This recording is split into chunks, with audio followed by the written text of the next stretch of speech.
to me, the main takeaway is be sure that what you are doing each day is what you really value. Like that you're focusing on what you really value, that you're not wasting time on things that are unnecessary, and that you're investing in the people that you actually care about. You're talking to the people who matter to you. You're making those real connections.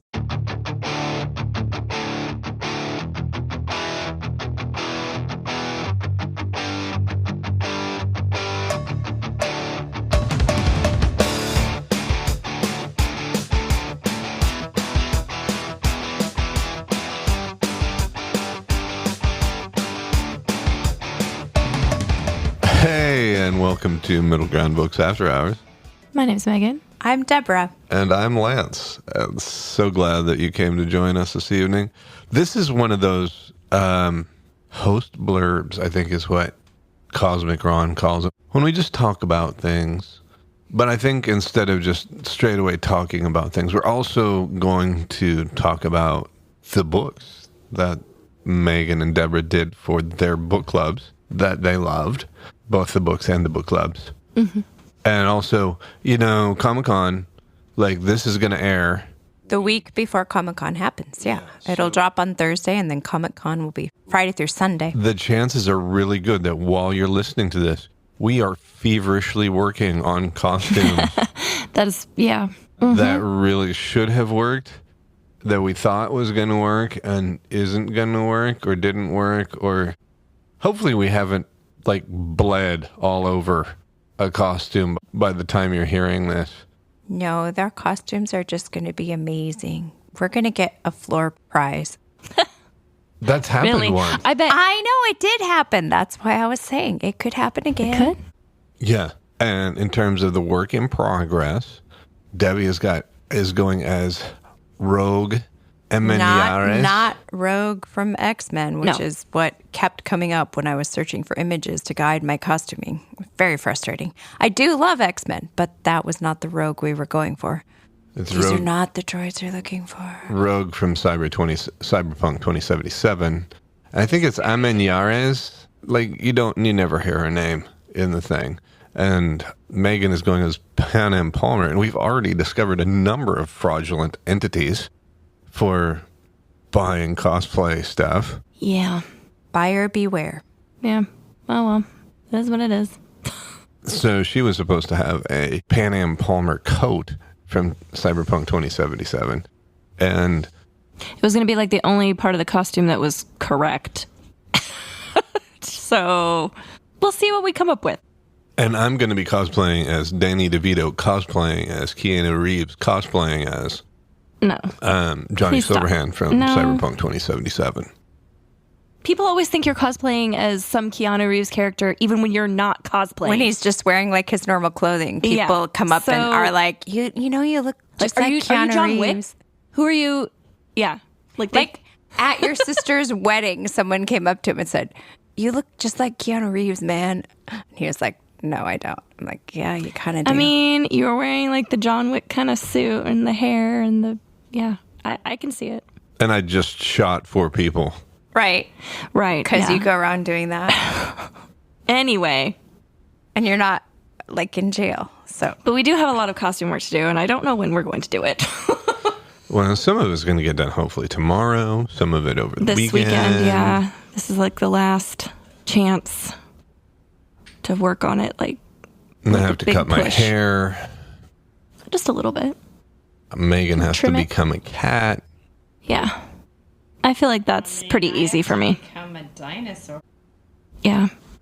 Our day 2 costumes are Dungeon Crawler Carl costumes, and I'm really excited.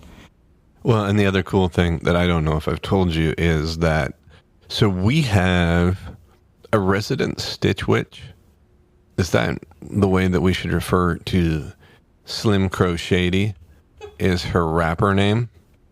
And so Slim Crow Shady, if you've been in the store, Slim Crow like crocheted a banner that has our logo on it. That's pretty amazing. Yeah. Like she created the pattern herself from our logo.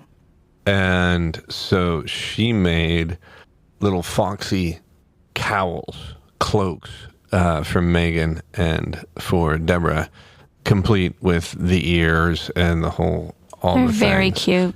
And so she's going to have those done in time for you guys to wear them also on the floor. I told her she had to give us business cards so that if anybody expressed interest. Yeah. Though she did say she's pretty tired of the orange color of the fox. She's like, I need to be done. Which, it was a lot of orange yarn. So I can only imagine. I've never taken on a big project like that. Like, I crochet as well, but I've never made anything that large. I just do little things. So I can't imagine. I'm sure you would get sick of working on the thing. Blankets, but I generally make them striped so they have like at least Variation. 2 colors. Yeah. Anyway, are we going to talk about books? We are, but we're not quite done with Comic-Con yet because, this is the Thursday before the Friday of Comic-Con. It's a little like Christmas. That's what I was going to say. You're sounding like on Comic-Con Eve? Yeah. So if you haven't gotten your tickets by now, we, with Kiss FM, are giving away us, Gilded Fates, Kiss FM, 30 free tickets for the weekend. And hopefully we'll have drawn by now. For somebody who is like a business owner paying for things, I don't know. Don't you remember we're details. planning March retrospectively? Right. Yeah. And so by now we'll probably know. Yeah. Yeah, hopefully we will know who the winners are, and that will be super, super cool. And for any of you who haven't done it yet, you need to go to the comic book store before. Don't go, especially on Saturday. Don't go to the will call. You will spend hours in line. Yeah. Was it last year or the year before? There were 30,000 people at Comic-Con on Saturday. And we stood in line so long. It was like the 25th anniversary of the Planet Comic-Con in KC, and so there were so many people there. So logically that means this year should be 27 years? Well, and the crazy thing is that this is actually a better lineup. Was that get your wristbands ahead of time. There's a few different comic book stores you can go to in Kansas City to pick up your wristbands ahead. I feel like it's most of the comic book stores in Kansas City. I can't remember which ones. You just go in and you show the QR code on your phone and they'll give you your wristbands. I guess we should can we ask someone at the radio station, are we getting our tickets digitally like that? I hope so. Or how is this working? Maybe we'll know by the time you guys listen to this. And so if you are Comic-Conning this year, do come look us up on the floor. Cosmic Ron will be there in person. Yeah, we're going to get to meet him in person for the very first time. I'm very excited about this. We've only talked on the phone. I kind of expect him to not be able to really be there. No, he said he'll be there. I expect it to be Jillian with a puppet. No. That it's all been some big hoax. Ron is real. Someone has been doing all the work. That's true. Not been us. Definitely not. It has not been a puppet. A puppet cannot do engineering. A puppet cannot make all the cool effects. And if it could, we need to invest in more puppets. It would be like a horror movie picture kind of thing if a puppet could do that. Yes, Megan? I don't know. I lost it. That would be a scary puppet. A gassy feeling.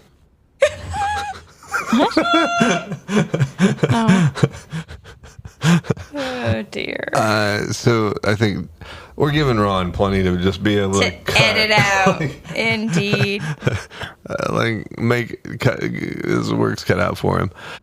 So we can talk about the books you guys have had for your book clubs. So Megan's book is by Millie Wang. No. M.L. Wang. I mean, maybe her name is Millie, but I don't think so. Blood Over Brighthaven. Yes. The book we read for March for book club. We had a great turnout. So we had some great discussion about this book, because there's a lot to unpack with this particular book. It's a fantasy and dark academia book, but there's a lot of things that will feel familiar to our world in how, the way people in power treat those who are, struggling in life. And yeah, so there's a lot of things in this book that make you quite angry with the way people are being treated. And so it can get very frustrating at times, but it's very good. Just lots of emotional... So the main character's name is Jeff. No. Jordan. No. Johnny. No. Jill. No. Jack. Could I tell you? Yes. Do you want me to do that? Yes. Because I don't think you'll guess it. I was gonna be stuck on J's for a while. No, none of them start with J. So the main character, her name is, I think it's Sayana. I'm not really sure how you're supposed to pronounce it. But anyway. Is it spelled with a P? No. Is it spelled with S? Sayana.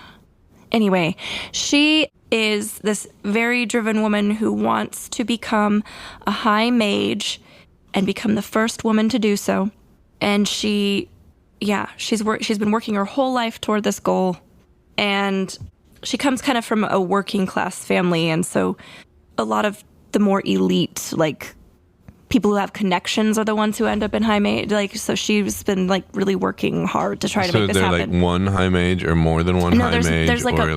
There's a multiple. There's like the one that I forget what they, like the chancellor or whatever. I don't know I can't remember what his title was officially, but that's kind of the leader. But then there's like a panel of them that are like the high mages. And so it's at this magic school. And I did really like the magic system in this. It was kind of steampunk and like magic as science. So there are like 13 high mages. I don't think there are 13. There's maybe like less than 7. that. I don't remember the numbers. Anyway. Well, I was just trying to figure out if it was like a class, like everybody can be a high mage if they get all that. Like everybody can get a PhD if you just do the work. Like 2 open positions, and so she is applying to be in one of those open positions because like they pretty much have this position for life, and like, you know, one dies or retires. So it's like being a justice on the Supreme Court. Yeah, kind of. Yeah. And so she wants to Supreme Court justice. So she wants to be Ruth Bader Ginsburg. Is what she wants to be. I guess, yeah. She wasn't the first one, though, wasn't it? Sandra Day O'Connor. Yes. No, not the first one, but like. But there hasn't been another one. That's what Megan just said. Yeah, so she would be the Sandra first Day woman, O'Connor. Yeah, to be admitted to. So. Yeah, she wants to be a part of like the research they're doing, and she's a complicated main character, which we discussed at the book club, and a lot of us kind of were very frustrated with her at times and kind of annoyed with her, and she was kind of insufferable at moments. But that made her very interesting.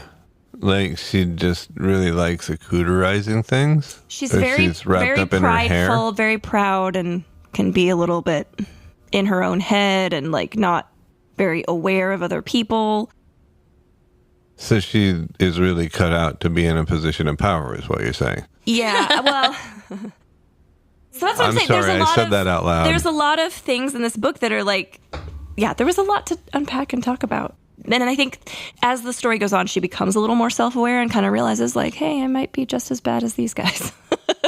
She does get to be a high mage, but of course faces a lot of backlash from her colleagues who treat her constantly, like they constantly refer to her as Miss whatever instead of as high mage, like they do to each other. And so she's just like, I have the same title as you, and you keep neglecting to address me like you do your other colleagues, which would get annoying. So it'd be like not being called Your Honor when you're the judge. Yeah. So that would be annoying. And of course, they give her this other disc where she's supposed to have an assistant to help her with her research, like another student at the academy, you know, would be ideal. But they give her the janitor. And the janitor is freaking awesome. He is, but they assume that because he is, so there's a group of people that are like immigrants that are not like from the city that, it's a lot to go into. But anyway, they assume that he's like simple and doesn't know anything. You know, kind of thing. Where he had a PhD in Turkey, where he came from in astrophysics. Right. Or he was a trained RN or he didn't have that. But like, he's not, you know, people just assume, oh, he's this from this people group. He's so dim. Now he's the love interest. Not really. I mean, his mop is the love interest. Gosh, you guys. Anyway, but yeah, so the two of them are working together, and he ends up being a quite competent assistant once she kind of talks through some of the main concepts to him. I mean, because he doesn't have an education in magic at all. So she kind of has to give him a rundown on the basics. But he ends up, kind of challenging her a little bit and challenging her thinking on things because, she's used to thinking this one way only. And so he's like, well, what about this? And so they kind of butt heads, but she does eventually kind of be like, I hope you don't stop questioning and challenging me. Like, don't just let me, because it causes me to think about things differently. So.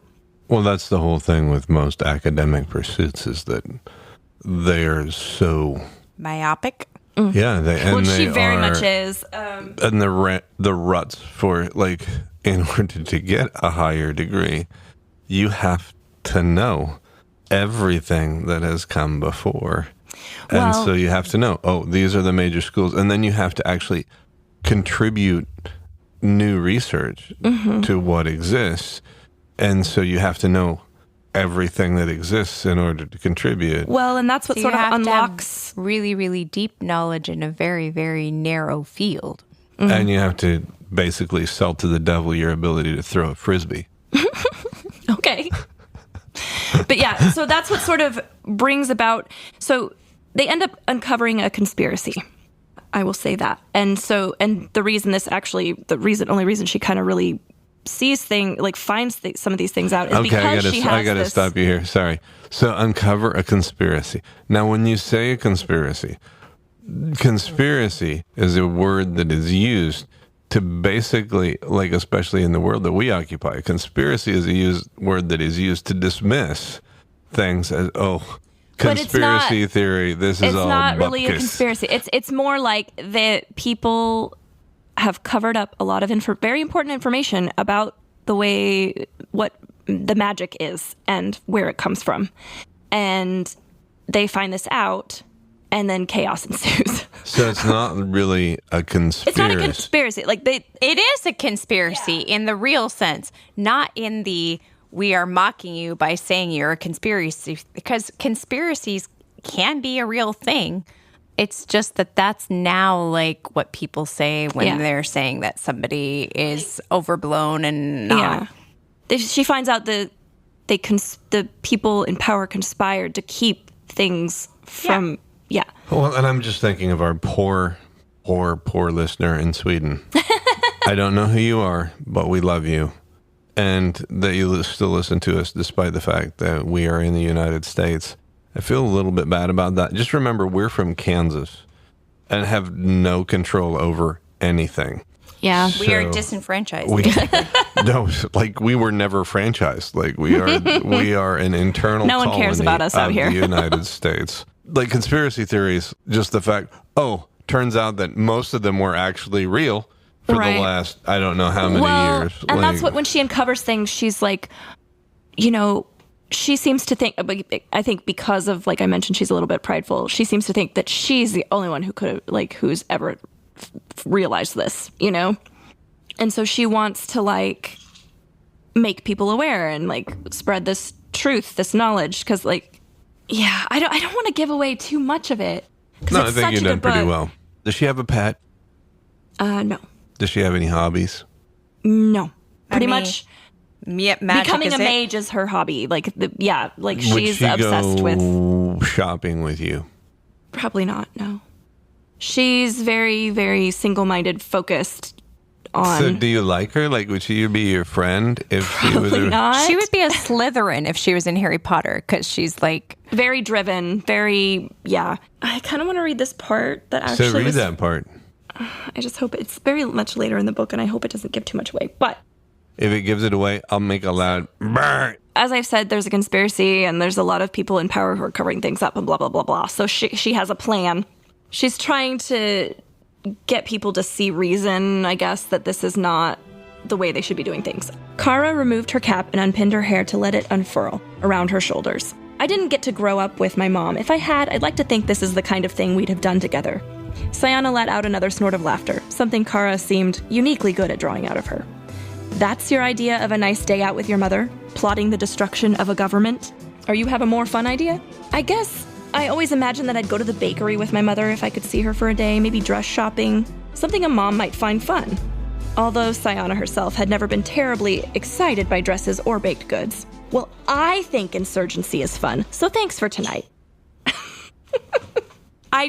That part actually made me laugh. Like, most of the book is just so intense and, like, a lot that little, like, brief moment, I'm like, it actually made me chuckle a little bit. Well, I think insurgency is fun. Yeah, I think I would prefer dress shopping or baked goods. Yeah, yeah. So if this book was a baked good, or not a baked good, if this was a food item. It's true. We haven't done that bit for a while. Oh, gosh, I don't know. The only thing that's coming to mind is they do mention blueberry scones in the book a couple times, but I feel like this book is complicated. It would need to be something more complicated. Because, yeah, there's a lot going on, a lot of emotional stuff going on in here, a lot of, like, there's some very, very intense things to unpack in it. But was it enjoyable? Going on. It was enjoyable. It was intense. so good. So it's like Jagermeister. I had someone from my book club. Gross. No. I had someone from my book club say that they were like, because like I said, we had great discussion. Everyone really liked it, and they were very like, there was a lot to discuss, and it was really good group meeting. And I had one person in the book club say, I finished it and immediately handed it to someone else and was like, please read this. You need to read this. This was so good. So I think it was a pretty good pick. But you need a food item. So it's like a corn dog with nutmeg. No. I don't know what it would be. Like I said, the only thing that came to mind was blueberry scones because that's mentioned a few times as a character's favorite. So blueberry lavender scones. To make it a little more complex. No, I think it would need to be something... that exploded? Yeah. Something on fire. Oh, like one of those martinis that they light. Oh, that could be, yeah. All right. I don't know. Debbie, what about your book? So our pick for this month was My Husband's Wife by Alice Feeney. It was the first book that I had ever read by Alice Feeney, but I had seen many of her other books that we have had for sale in the store. For instance, she had Rock, Paper, Scissors, which was published in 2021, and Beautiful Ugly was published in 2025, and Good Bad Girl in 2023, and her book His and Hers, which I'm sorry I don't have when that was published, but it was released as a Netflix series. You can watch it right now on Netflix because it was released in January 2025. And there's a TV adaptation of Sometimes I Lie, which was published in 2017. It's also being made into a TV adaptation. And Beautiful Ugly, the one that was released last year, is being made into a film. So her works are very, very popular, and she's kind of called the queen of the twisty plot. And this one definitely was a twisty plot. Like all of the other people in the book club who had read it, we were just all mind blown because we thought they kept coming and coming and coming, more all twists. of the revelations, and we were like, what? No. And we were completely mind blown. So, yeah. So the main character in the story, his name is Stevette. So there's several important characters. It begins with a character named Eden Fox, and she is married to Harrison Wolfe. Fox and Wolf. I know, right? And then there's another character who is called Birdie. I can't remember what her actual first name is. Does she get a last name? Is she some other canid? Bird is her last name. Yeah. She's Bird. Oh. So she's not I can't think of her first name. So it's like Fox and Olivia. Bird. It's like Olivia Bird. I don't know. It's been a while. But they just call her Birdie. Okay. She goes by Birdie, yeah. And then there's, So it starts out with Eden Fox, and she goes out for a run. And as you do when you go for a run, you don't take like all of your identifying things. You don't go for a run with your wallet, you know? I do. I take a little attaché case. You do not either. Well, I don't run, so it does. You used to run with me back in the day. And did you take an attaché case? I did. Whatever. I don't believe you. No, he did not. I think that you took your it wouldn't have been, we didn't have iPhones then. It would have been like an iPod, you know. He took music. He would run listening to music. But anyway. I would run listening to Radiohead. Yes. Interesting. Because it was so like so when Lance and I would go running together, I would be running as hard as I possibly could because I have short, stubby legs, and he is taller than I am. Wonderful legs. And he would be like bouncing along, all cheerful and smiling at me, and I'm like going, I am working as hard as I can here. If you don't stop smiling at me, I'm gonna slug you. But anyway, we had a great time running together. I was actually walking. Yeah, sometimes he would actually run a circle around me. Like, I'm moving forward. Yeah, I would probably want to punch him, too. But, hey, eventually I got to the point that I could run pretty well. But anyway, back to the story. So she went running without an attaché case. She just went running with only her house key around her neck. And she goes for a run, and she gets back to the house. And she's like, oh, my husband is home early. That's a surprise. And she goes up to the door to try to enter the house, and her key doesn't fit in the lock. She's like, okay, what's going on? Tries again. It doesn't go in. So finally, she rings the doorbell, and this woman who looks vaguely like her, like they both have long blonde hair, but other than that, there's not much similar about them. This other woman answers the door, and she's like, hi, can I help you? And Eden says, who are you? And what are you doing in my house? And the woman answers, I'm Eden Fox. Who are you? And she's like, you're not Eden Fox. I'm Eden Fox.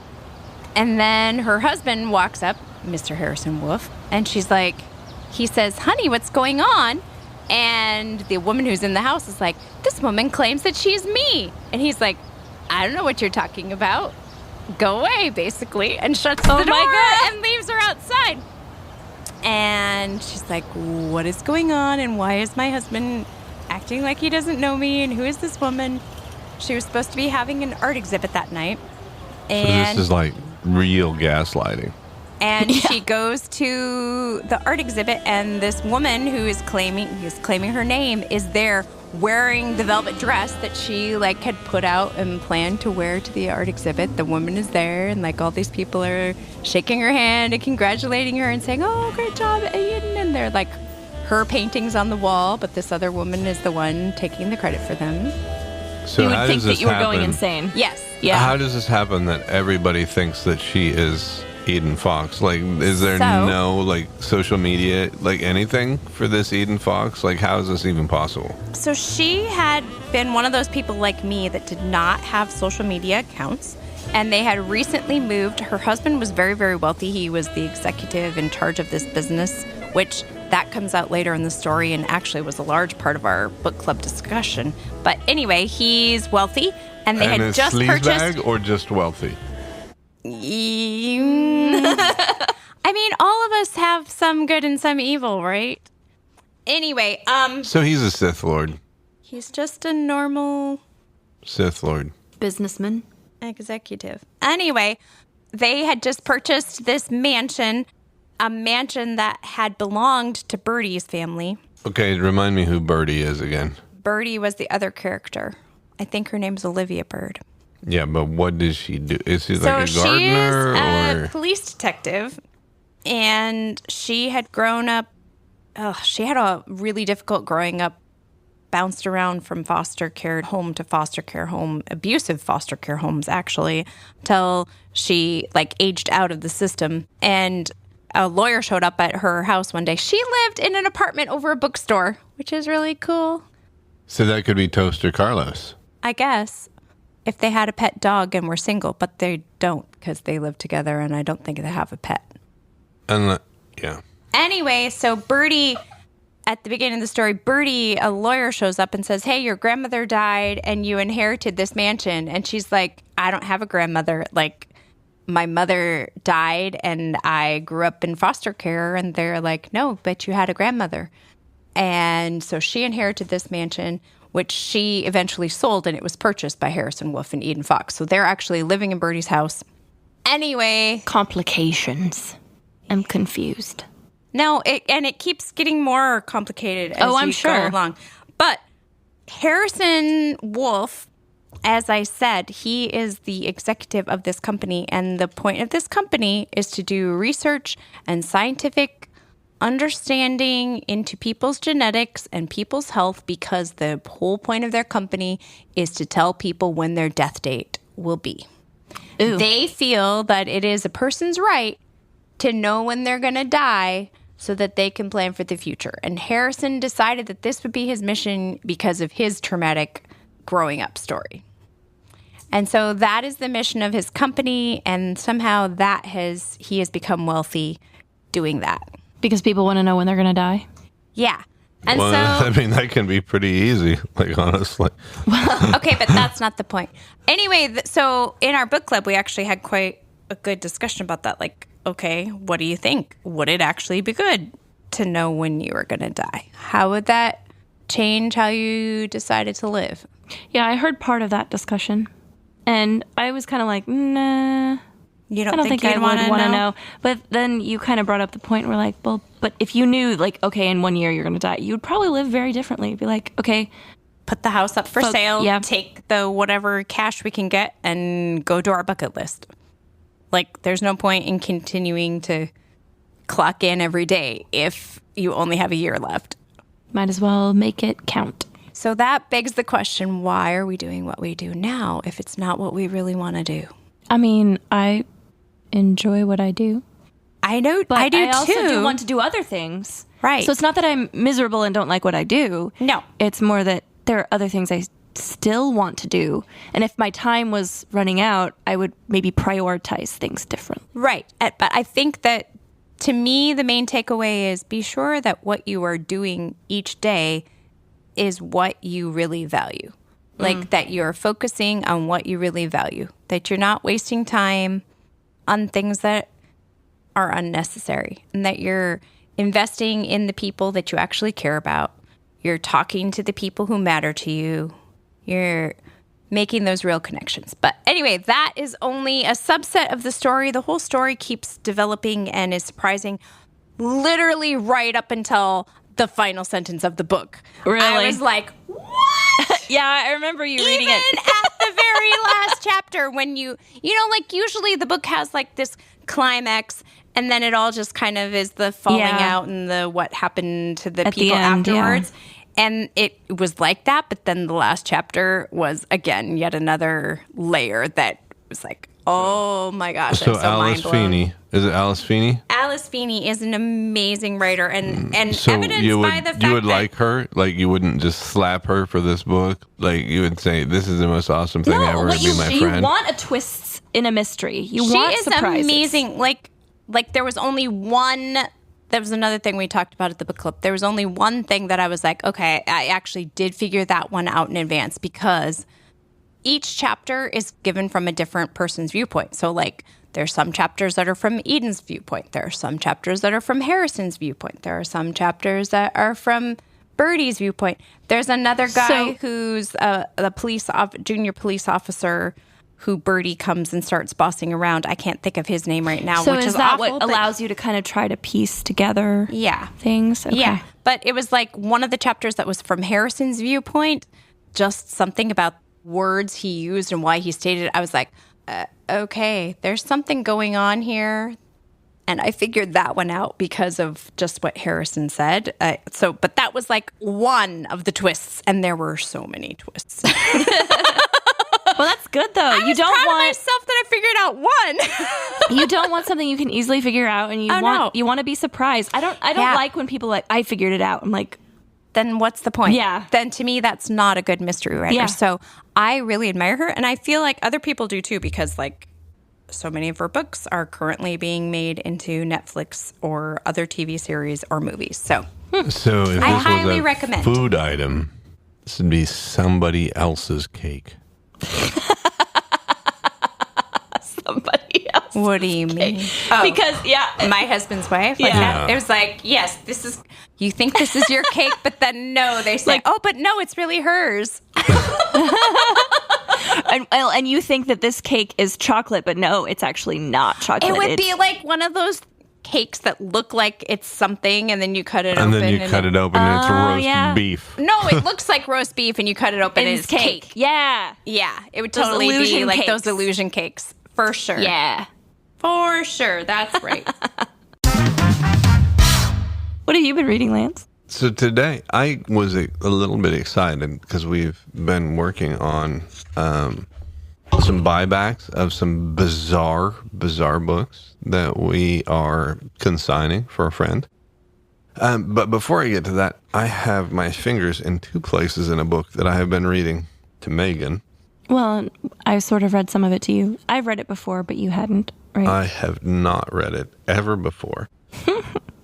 And it is The Wee Free Men by Terry Pratchett. This book was the one that made me think that maybe he was Scottish, because he actually wrote a book that seemed to be not dismissive of Scotland. Yes, Debbie? I just want to clarify for people who are not looking at the book, that is, it is The Wee, W-E-E, as in tiny free men. Yeah. If you were just hearing it, you might not know. The like Scottish version of wee. The wee. The wee lad. Yeah. So I'm going to start. So the main character, who's the main character again? Tiffany. Tiffany, as all main characters are named. And so Tiffany. Tiffany is talking with the leader of the Wee Free Men, the Pixies, P-I-C-T-S-I-E-S. Which has, like, relevance to Scottish folklore. So they're all painted blue, and they're angry, and they're drunken. But the Pix... Never mind. Anyway, carry on. You mean, you think that you sort of died somewhere else and then came here? You mean this is like heaven? Aye, just as advertised, said Rob Anybody. Lovely sunshine, good hunting, nice pretty flowers, and wee birdies going cheap. And then there's the fighting, said another Feagle. And then they all joined. And the stealing, and the drinking, and fighting, and the kebabs, said Daft Woolly. But there's bad things here, said Tiffany. There's monsters. Aye, said Rob, beaming happily. Grand, isn't it? Everything you could ever ask for, even things to fight. But we live here, said Tiffany. Well, maybe all you humans was good in the last world too, said Rob Anybody generously. I'll just round up the lads, mistress. And so this was after a fight where a number of the Wee Free Men, the Pixies, were actually killed. And so I just read this little bit so that, you know, if you pick up this book to read, it's written just the way I read it. Yeah. Yeah. So you know how the accent should sound. And the fact that Terry Pratchett is English. So you're saying it's impressive that he's able to write the Scottish dialect so you can read it? Oh, well, or, you know, that he wrote it at all because he's English. So the next bit, hopefully I can read it out loud. This is the main character, Tiffany, talking about her grandmother. Oh, yeah.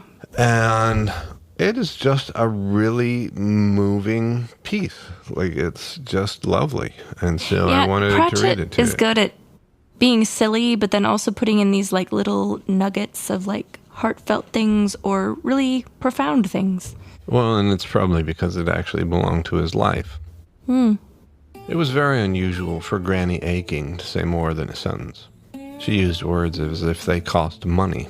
But there'd been one day when she'd taken food up to the hut and Granny had told her a story. A sort of story. She'd unwrapped the tobacco and looked at the wrapper and then looked at Tiffany with that slightly puzzled look she used and said, I must have looked at this 1,000 of these things and I never once saw his boat. That was how she pronounced boat. Of course, Tiffany rushed to have a look at this label, but she couldn't see any boat, any more than she could see the naked lady. That's 'cause the boat is just where you can't see it, Granny had said. He's got a boat for chasing the great white whalefish on the salt sea. He's always chasing it all around the world. It's called Mopey. It's a beast like a big cliff of chalk, I heard tell, in a book. Why is he chasing it? Tiffany had asked. to catch it, Granny had said. But he never will. The reason being the world is round like a big plate, and so is the sea, and so they're chasing one another. It's almost like he's chasing himself. You never want to go to sea, Jigate. That's where worse things happen. Everyone says that. You stop along here, where the hill's in your bones. And that was it. It was one of the very few times Granny Aching had ever said anything to Tiffany that wasn't, in some way, about sheep. It was the only time she ever acknowledged that there was a world beyond the chalk. Tiffany used to dream about the jolly sailor chasing the whalefish in his boat, and sometimes the whalefish would chase her. But the jolly sailor always arrived in his mighty ship just in time, and their chase would start again. Sometimes he'd run to the lighthouse and wake up just as the door swung open. She'd never seen the sea, but one of the neighbors had an old picture on the wall that showed a lot of men clinging to a raft in what looked like a huge lake full of waves. She hadn't been able to see the lighthouse at all. And Tiffany had sat by the narrow bed and thought about Granny Aching and about the little girl Sarah Grizzle very carefully painting the flowers in the book and about the world losing its center. Granny Aching might sometimes have had trouble remembering the difference between children and lambs, but in her silence you were welcome and belonged. All you had to bring was a silence of your own. Tiffany wished she'd had a chance to say sorry about the shepherdess. Then she'd gone home and told everyone that Granny was dead. She was 7, and the world had ended. So yeah, Pratchett has this beautiful ability. Yeah. I mean, on the surface, a lot of his books are silly, and there are a lot of very funny things in this book. But yeah, those little flashbacks where Tiffany is speaking about her grandmother, who she loved very much and admired very much and really looked up to. Yeah, like you find out a little more about what's going on with her internally, and it's not just so silly in those moments. Well, but I just finished reading The Carpet People, which was the very first book that he ever wrote when he was still a teenager. And it's really, for a teenager, there's so much depth to it, too. And it was written for children. It originally was written as a serial in like a publication, and then he sort of reworked it as a book. And yeah, it's impressive because he had a depth of insight to things even as a teenager. Well, and I think the Tiffany Aching series in Discworld, this is book 1 of that. They're kind of marketed more, since I don't know if it's just because she's a kid, that there's marketed more as like YA almost. But honestly, I don't know too many teens that are going to read this. And as the series, like if you go through the Discworld books featuring Tiffany, she kind of grows up through those books. So this is the first one, and so she's pretty young. I can't remember what age she is in this, like 10? She's 4. No, she's not. Anyway, but he has children's books too. Like, so you said The Carpet People is more for children? Yeah, and there was another one about dragons and a crumbling castle. I haven't heard of that one either. The Amazing Morris and His Educated Rodents is also by Pratchett, that's geared towards children, which has a lot of like spin on classic children's fairy tales and fables, which is it's very good. Dragons at Crumbling Castle.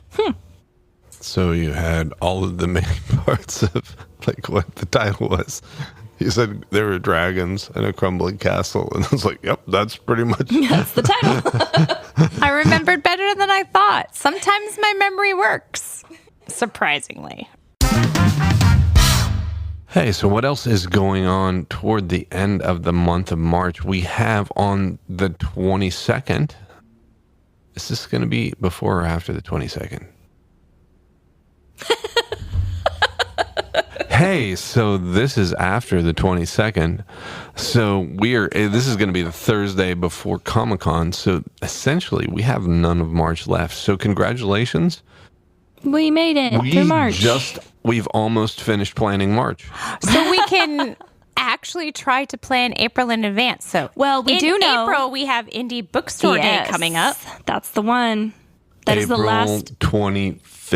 25th, yes. It's the last Saturday in April. It will also be Enchanted Emporia, so there's a lot going on that day if you want to come and see us. So I'm going to dress like a wizard. Or maybe a leprechaun. Or maybe a Balrog. I think I'll be a fairy. I'll also be a fairy. Yeah. I think I'm going to be a Balrog. You're not going to wear your fantastic wizard hat? No, I need to be 11 feet tall and have a couple of whips and be on fire. I don't think that's a good idea in a bookstore.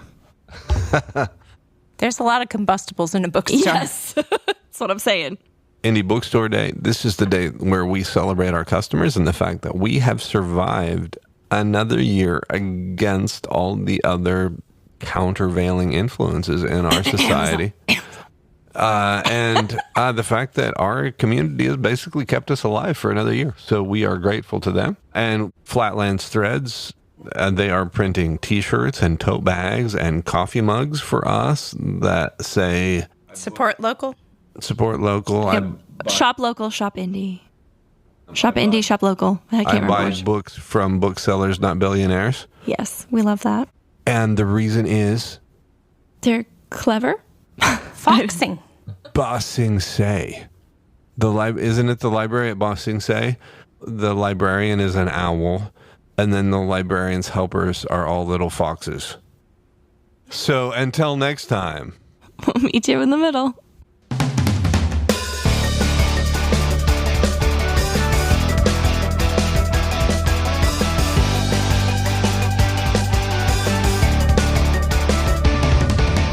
Hey, I'm Lance from Middle Ground Books. You've been listening to Middle Ground Books After Hours with Deborah, Megan, and me. Frankly, you might deserve a medal for that action. Come see us at the store at 606 Commercial Street in Emporia. The store is a little like an introvert's fever dream. You're always welcome, and we'll always be glad to see you. Middle Ground Books After Hours is produced and remotely engineered by Cosmic Atom Sound Studios, producing the vision and making a sound. Cosmic Atom Sound Studios. Let's come together and build something new. Many thanks for hanging out with us this time, and until next time, we'll meet you in the middle.